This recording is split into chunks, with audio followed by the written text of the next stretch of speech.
예배를 함께 드리겠습니다.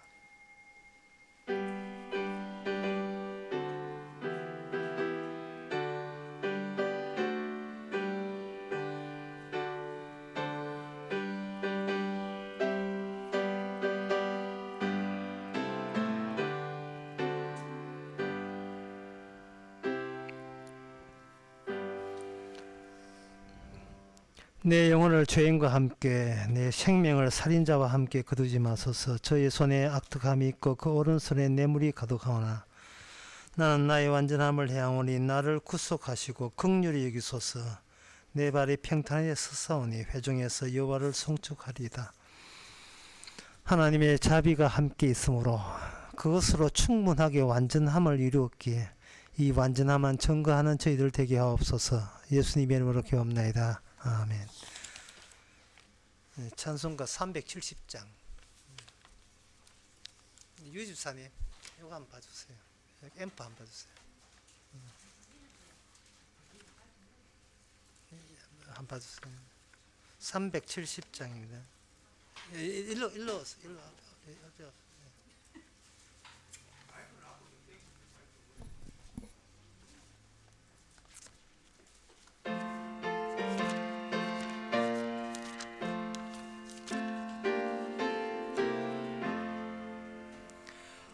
어둠밤 시대리니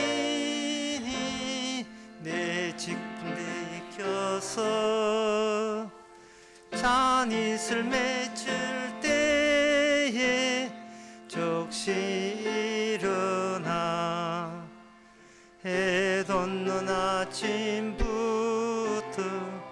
힘써서 일하라. 일할 수 없는 밤이 속히 오리라. 어두운 밤 시대리니 내 직분 지켜서 일할 때 일하면서 놀지 말아라. 낮에는 골목 하나 쉴 때도 오겠네. 일할 수 없는 밤이 속히 오리라. 어두운 밤 시대리니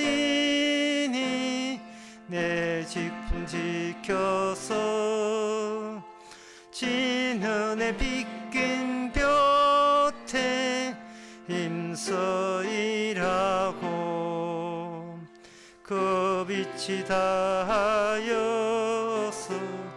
어둡게 되어도 할 수만 있는 대로 힘써 일하라. 이 시간 한마음으로 기도합시다. 기도 제목은 하나님께서는 복음에 필요한 것만 주십니다. 우리 자신에게 필요한 것, 생존에 필요한 것 허락한 적 없습니다. 그 나라 의에 필요한 것만 주시기에 그 지금 필요한 주어진 모든 것이 그 의, 복음을 위해서 쓰여지도록 헌신하고자 다 같이 기도합시다.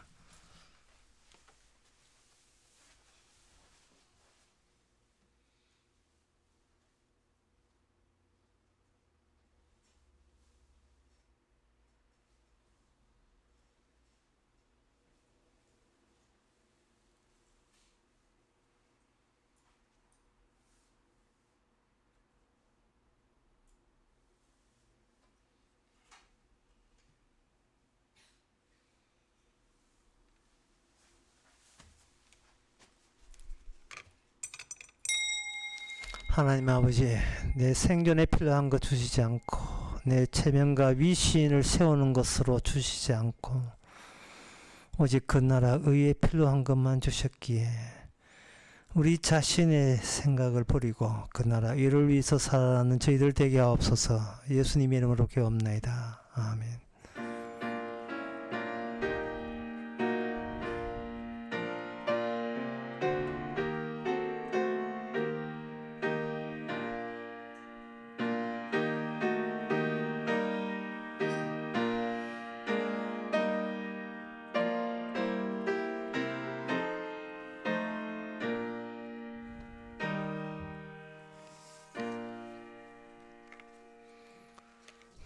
하나님의 말씀은 에레미야 4장 19절에서 22절까지입니다.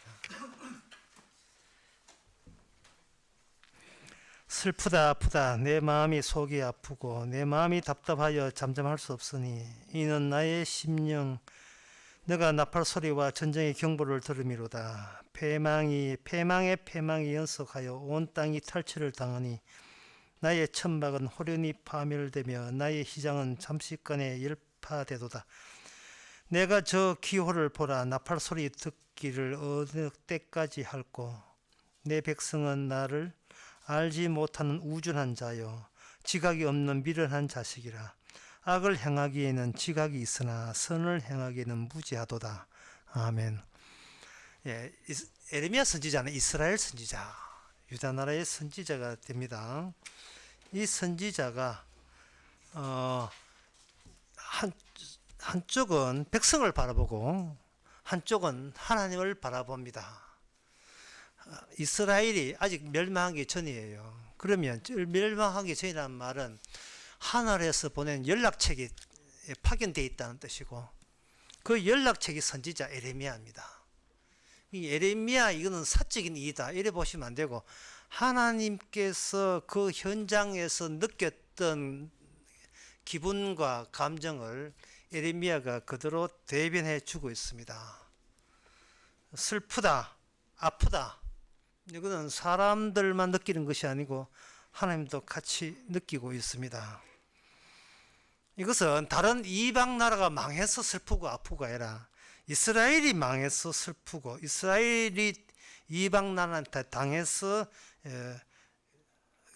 슬프고 아프고 괴롭다는 건 답답하다는 겁니다.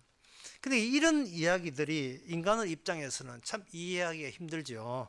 왜 그러냐 하면은 이스라엘을 공격하라고 누가 배후에서 부추겼느냐 하면은 하나님 본인이 부추겨 놓았습니다.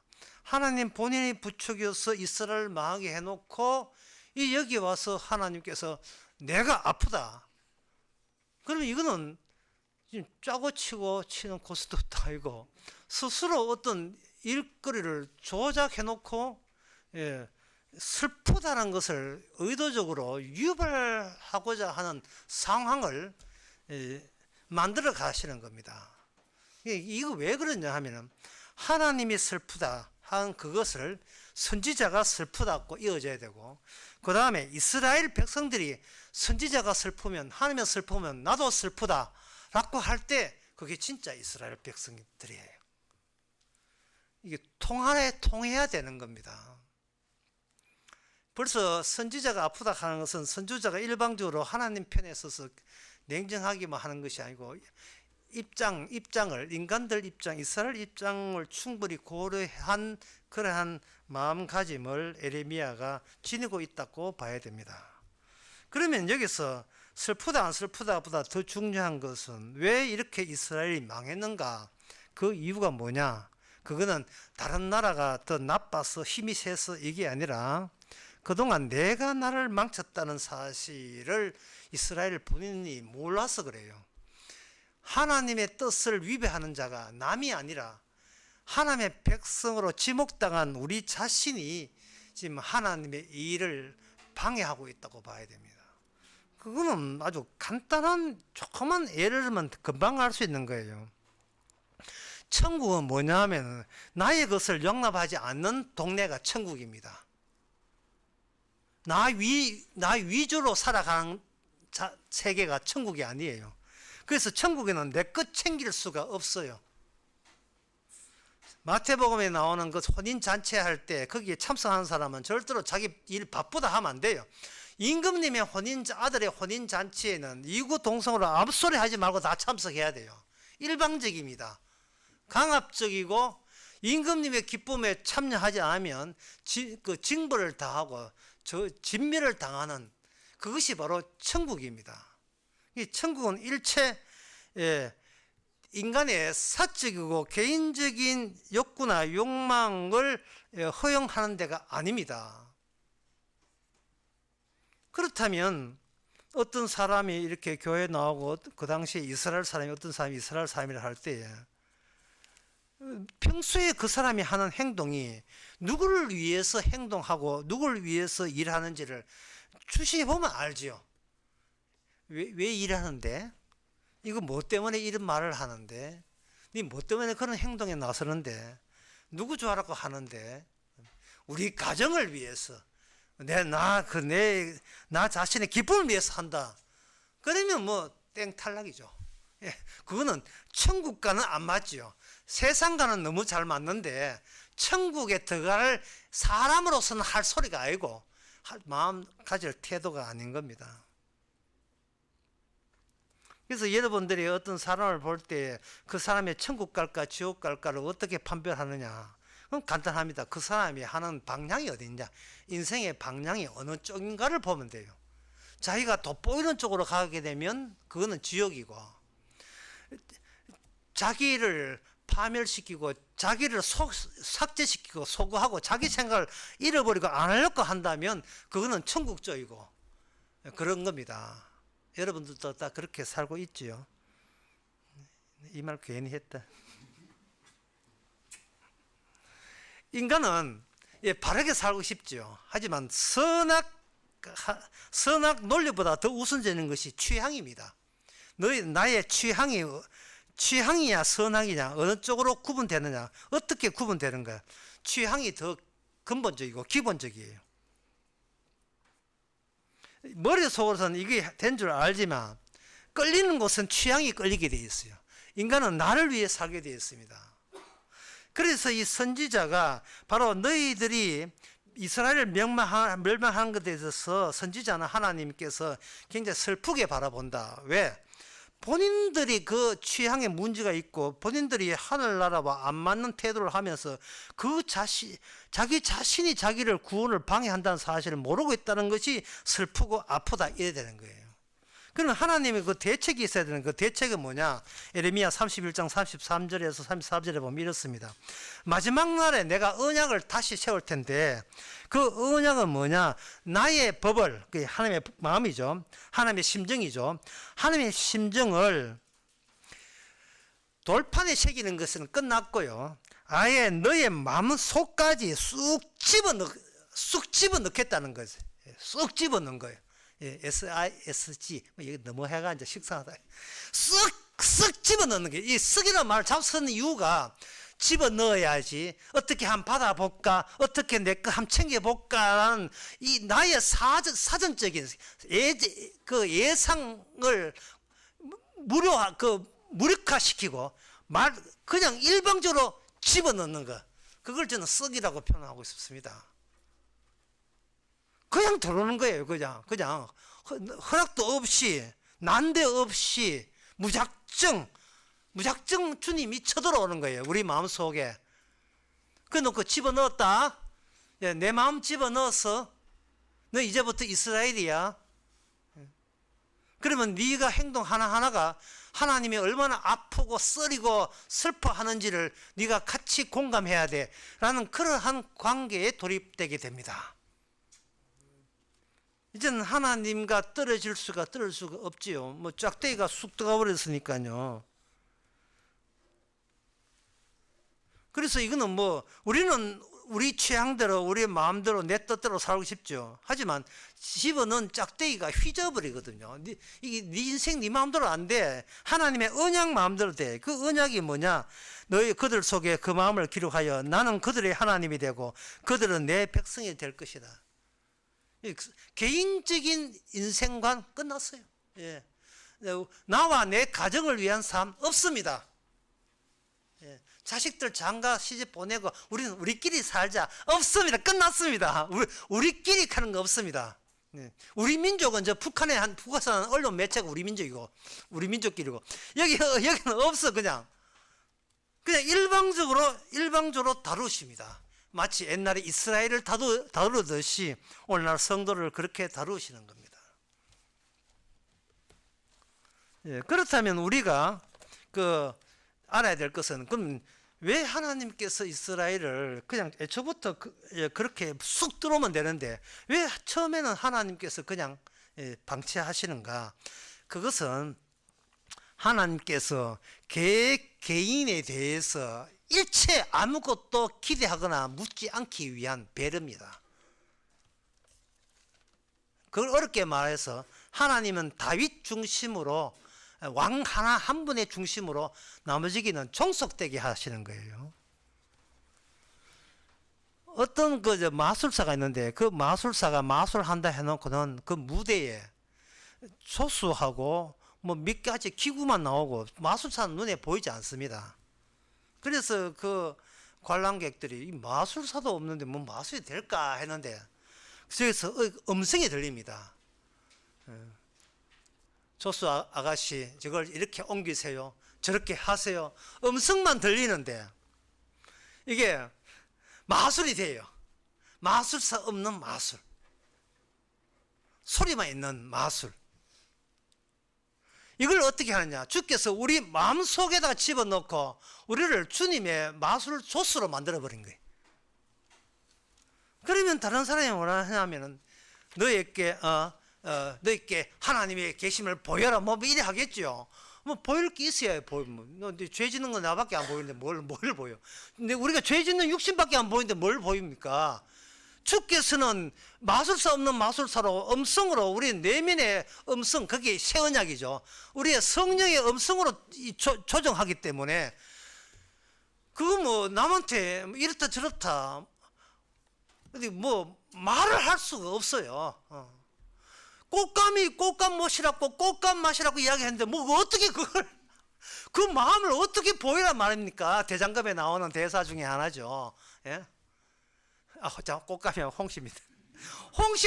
홍시를 하없는데 홍시가 홍시 맛이 나는데 어떻게 홍시 맛을 보이라 하느냐? 뭘 보여요? 내가 그걸 느낄 뿐인데 종속되는 거죠. 그런데 그렇게 하시는 이유가 바로 이스라엘이 신자가 불신자를 이긴다가 아닙니다. 언약이 이긴다래. 언약이, 하나님의 약속이 모든 인간의 예상치를 넘어서는 거예요. 자, 이제부터 그 예상치를 넘는 예를 한 몇 가지 들겠습니다. 첫째는 욥입니다. 욥기를 통해서 우리는 인간의 근원적인 실수와 오류를 통해서만 하나님께서 거기다가 쓱 들어온다는 거예요. 인간의 오류와 실수. 그런데 인간은 본인이 하는 것에 대해서 오류나 실수 있다고 사전에 몰라요. 항상 인간은 추정합니다. 이래 하면 이래 되고 이래 하면 이래 될 게 추정하죠. 그런 추정되고 추정대로 안 되게 되면 인간은 자기 행동에 다음 기회에 그걸 조정하려고 애쓸 겁니다. 하하, 이게 실수였구나.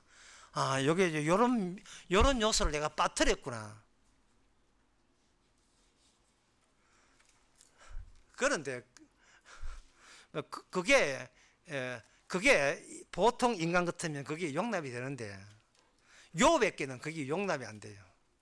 왜냐하면은 욥이 추정하고 있던 것과 하나님의 추정한 것 사이에 욥은 부지런히, 우리 욥기를 얼마 전에 했잖아요. 부지런히 이렇게 이야기했어요. 하나님, 제가 잘못된 것 같은데 어디가 잘못된 걸 지적만 해주신다면 다음번에 이 짓을 다시 안 할 테니까 나에게 친절하게 세밀하게 나의 잘못을 이야기해 주세요 라고 시로 나옵니다. 주께서는 하지 않습니다. 그 이유가 뭐냐? 모든 인간의 잘못은 모든 것이 우연인데 인간은 자기 선에서 그걸 필연으로 조작해내려고 하기 때문에 그래요. 인간들이 잘못은 딱 하나밖에 없어요. 전부 다 우연입니다. 1900 몇 년도 태어나는 거, 여러분 중등등 앞에 있죠. 몇 년도 몇월 달 태어나는 거 우연입니다. 그리고 누구를 만나서 결혼한 거 우연입니다. 그리고 자식이 부모를 만난 것도 우연이고 부모가 그런 자식을 낳은 것도 우연이에요. 하나님께서는 인간의 선에서 어떤 필연도 하나님께서는 필연적인 그 구조를 주께서는 철폐해 버립니다. 인정하지 않습니다. 왜? 인간은 언약을 만들 자격이 없기 때문에 그래요. 인간은 어떤 법칙을 만들 자격이 없어요. 그러나 인간은 자꾸 법칙을 만들어서 그 안에서 자기를 의롭게 대단한 사람으로 규정을 하려고 합니다. 독자적으로 나 이런 이 정도야, 이런 인간이야 라고 이야기할 때는 자기 나름대로 살아온 법칙들로 가득 차 있어요. 바리새인들이 그 이야기를, 그런 짓을 많이 했잖아요. 그래서 인간은 그 법칙을 맡는데 어떻게 하느냐, 자꾸 몸에 익히는 거죠. 그걸 절차기억이라 하는데, 심리학에서 자꾸 반복한 행위는 내한테 진리로 작용한다는 거예요. 이제 운전하는 거나 자전거 타는 거, 수영하는 거, 이거는 뭐 무의식적으로 뭐 하다 보면 거기 나오도록 인간들이 그렇게 훈련만, 몸의 훈련만, 경건의 훈련, 약간의 연습이 있다 했잖아요. 그렇게 몸에다가 이렇게 하려고 했는데, 여러분 오전에 설교한 것처럼 그 몸 그 마귀한테 렌트 안 갖다 돌려줘야 돼요. 그 소용이 없어요. 자전거 탄다고 천당 갑니까? 지금 하나님의 문제가 뭐냐 하면 네 가는 방향이 뭐냐 하는 거예요. 자기 완벽과 자기 철칙에 완벽하면, 철저하면 철저할수록 점점 더 하나님을 안 믿게 되는 겁니다. 우연을 안 믿고 내가 그동안 구축해 놓은, 신학적으로 굳혀놓은 괜찮은 그걸 가지고 자기 그것을 꽉 소유하려고 해요. 나는 이 법칙대로 하게 되면 천당 가는 데 지장 없다, 뭐 그런 식으로 이제 고집을 부리는 거예요.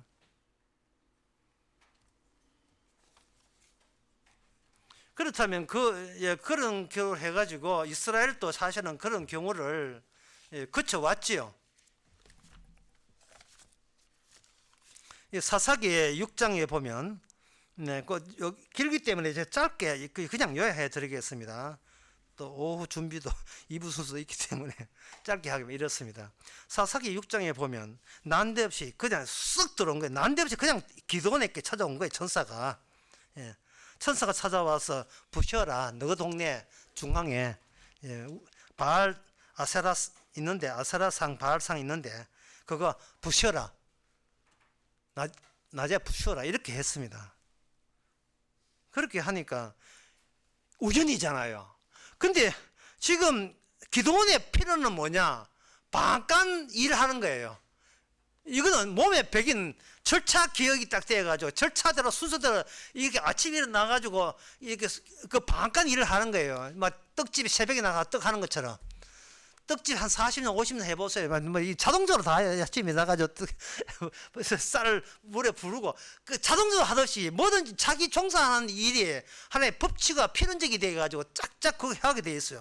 그런데 전혀 관계없는 다른 일, 바알과 아세라를 부수라 하니까 그만 이게 기도원이 겁이 하기는 해야 돼서 뭐라고 하냐, 27절에 여호와의 말씀하신 대로 행하되 아비와의 가족과 그 성읍 사람들을 두려워함으로 사람들이 두려워서 감히 백주에 행하지 못하고 밤에 행해야 됐다. 이게 뭐냐, 바로 자기의 우연으로 행하지 못하고 자기 필연에 다치지 않도록, 지금까지 쌓아온 내 명성과 내 위신에 흠집 나지 않도록 조심스럽게 밤중에 한 겁니다. 주님께서는 이런 기도원의 행동에 대해서 그냥 묻고 하서 넘어가지 않아요. 난리를 이렇게 했습니다. 낮에 그때 CCTV도 없는데 다 알아버렸어요. 어젯밤에 아침에 보니까 부서졌더라. 이거 누가 했는가? 우리가 조사하면 다 나와. 뭐 이 나오죠. 보니까 바로 요아스의 아들 기드온이 부셨다. 그 인간 내놔라. 우리가 죽여버린다. 이렇게 죽인다는 말이 3절에 나와요. 우리가 죽여버린다. 그러니까 아버지가 아들 죽으라고 내놓겠습니까? 아버지가 아주 유명한 말을, 유명한 멋진 말을 했어요. 우리 아들 사람 안 죽였다? 사람 안 때렸다? 바알 때렸다? 그러면 쳐도 바알이 쳐야지. 네가 왜 치는데? 그 이야기 들을 때 기도는 뭐냐? 바발 떨고 있었어요. 바발 떨고 있었습니다. 그래서 다시 나타나서 이번에는 다른 우연 이야기 해줄게. 네가 나가서 이번 전쟁하고 싸워라 하게. 대부분 못하면 나오죠. 못하면서 뭐냐 하면은 필연을 자기가 쪽에 만들어내요. 남들의 필연이 뭐냐 하면은 양털을 새벽에 두고 양털에만 이슬이 맺히고 그 주변에는 이슬이 안 맺히면 하나님께서 진짜 나를 돕는 거라고 생각하는 그 자체가 자기가 구청한 필연적인 법칙을 아직도 기도원은 포기를 못하고 있는 거예요. 그러니까 하나님께서 그렇게 한 거예요. 진짜 양털에만 있고 땅에는 바짝 마른 거예요. 그러니까 기도원이 어떻게 생각하냐면 이게 솜털이 돼가지고 이슬을 빨리 먹어서 축축했구나. 이번엔 내 반대로 한번 바꿔보겠다. 양털은 버석버석하게 그냥 바짝 말았는데 주위에 땅에는 축축하게 해달라. 하나님이 그렇게 해버렸어요. 이것은 뭐냐 하면은 하나님께서 우리 성도에게 찾아올 때에 우연으로 오시게 돼. 그 처음에는 인간이 우연을 몰라요. 뭔가 자꾸 내가 오류했구나, 내가 실수를 했구나 이래 하는 거예요. 하나님께서는 인간의 실수와 오류를 신경 쓰지 않습니다. 이 오류와 신경을 쓸 것 같으면 하늘나라에 그런 법칙이 없어요. 네가 이런 잘못을 했구나, 이런 죄를 지었구나, 그걸 따지는 천국은 존재하지 않는 천국이에요. 그건 여호와 정인한테 물어보세요. 그건 여호와 정인. 천국은 우리에 대해서 일체 오늘 제목을 쉿으로 해볼게요. 일체 묻지 않습니다. 아무 묻지도 않아요. 어디서 뭘 했는지 묻지 않습니다. 왜? 어차피 우리는 뭐든지 날 위한 필연으로 모든 상황들을 구성하기 때문에 이게 기억이라는 자체가 그렇게 구성하거든요.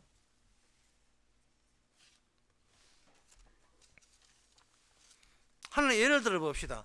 그 학교 앞에 중학교나 고등학교나 초등학교 앞에 중국집이 많을 때 이게 학교 앞이기 때문에 중국집이 많습니까? 중국집 앞에 일부러 학교를 세웠습니까?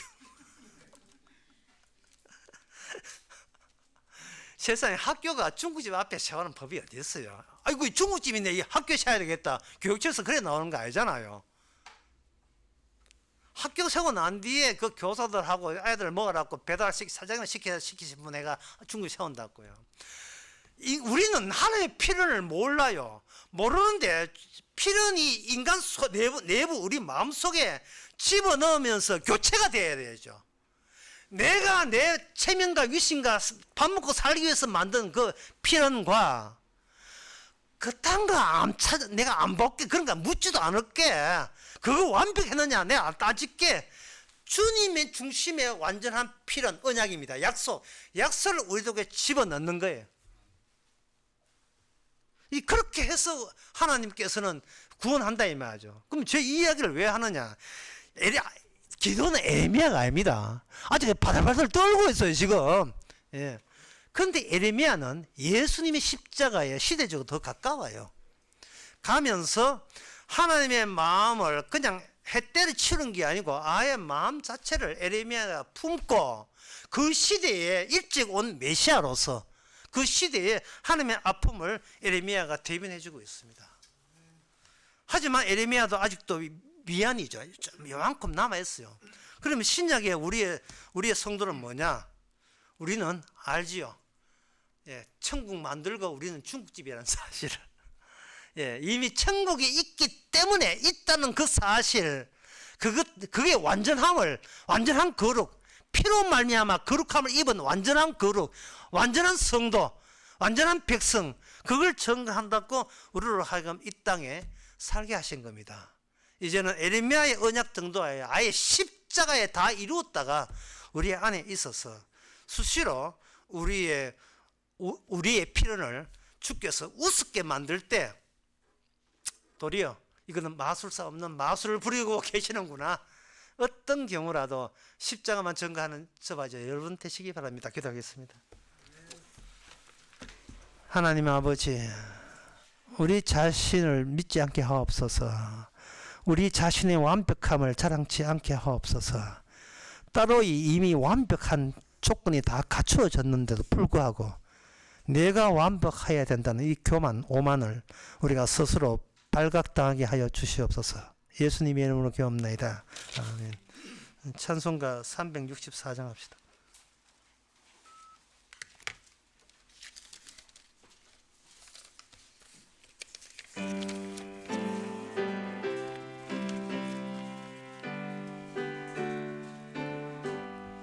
내 주를 가까이 가까이 하게 함은 십자가 짐 같은 고생이나 내 일생 소원은 늘 찬송하면서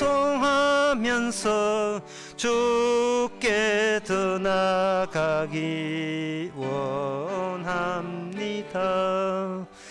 내 고생하는 것 옛 야곱이 볼백에 베고 잠 갔습니다.